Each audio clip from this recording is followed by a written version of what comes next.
Normalisht një piramidë ushqimore është një koncept dhe një strukturë e cila mund të ndryshojë në vende dhe në rajone të ndryshme brenda të gjithë planetit, sepse vende të ndryshme mund të kenë piramidën e tyre në varësi të produkteve rajonale të cilat ata kanë.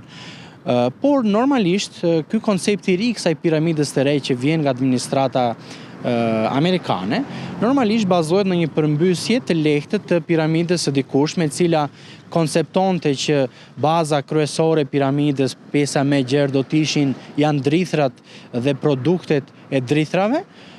duke orientuar konsumatorin që të konsumonte ndoshta më pak produkte shtazore, të cilat i kanë pas lidhur me një shfaqje të sëmundjeve kardiovaskulare, diabeti apo të tjera, ndërsa në këtë moment ka një rikonceptim prej anës së tyre, duke i vendosur dhe duke konceptuar që konsumatorët duhet konsumojnë tashmë më shumë produkte shtazore që origjinojnë nga ferma, duke përfshirë produktet e mishit, peshkun, vezët, bulmetin, qumshtin dhe fruta perimet dhe më pak drithra. Normalisht edhe kur flasim për drithrat, nuk është se janë të dëmshme apo nuk duhen konsumuar, por nuk duhet të jenë atë nivel çka të zvendësojnë atë çka natyra i jep më së shumti njeriut, që është produkti shtazor.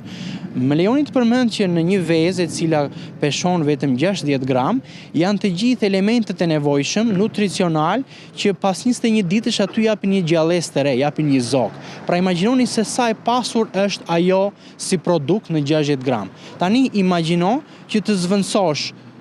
konsumin e një mëngjesi, 2 vezë me një tas me drithra, sirljës apo të ndryshme që cornflakesa që mund të jenë kundrejt fëmijëve,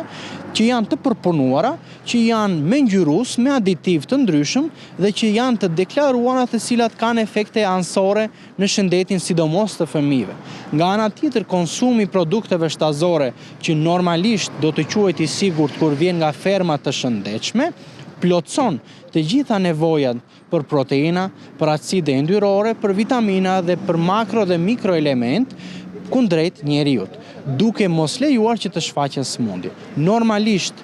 sëmundjet shfaqen kryesisht kur mund të ketë ngarkesë bakteriale, e cila mund të jetë një problem direkt për shkak të një rreziku mikrobiologjik, por dëmi më i madh që i vjen sot konsumatorit është konsumi produkteve të cilat janë të përpunuara, apo ato që janë ultra të procesuara, duke bërë që të marrin përveç ushqimit, të marrin konservantët,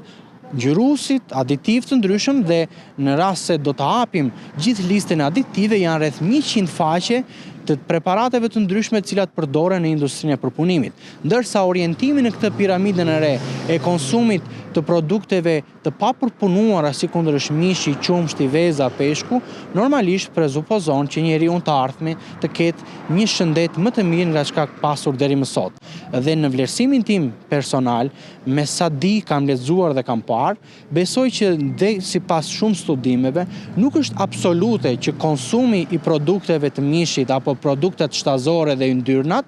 të sjellin detyrimisht probleme kardiovaskulare tek njeriu, pavarësisht se i është pohuar si e tillë. Madje shumë acide yndyrore të produkteve shtazore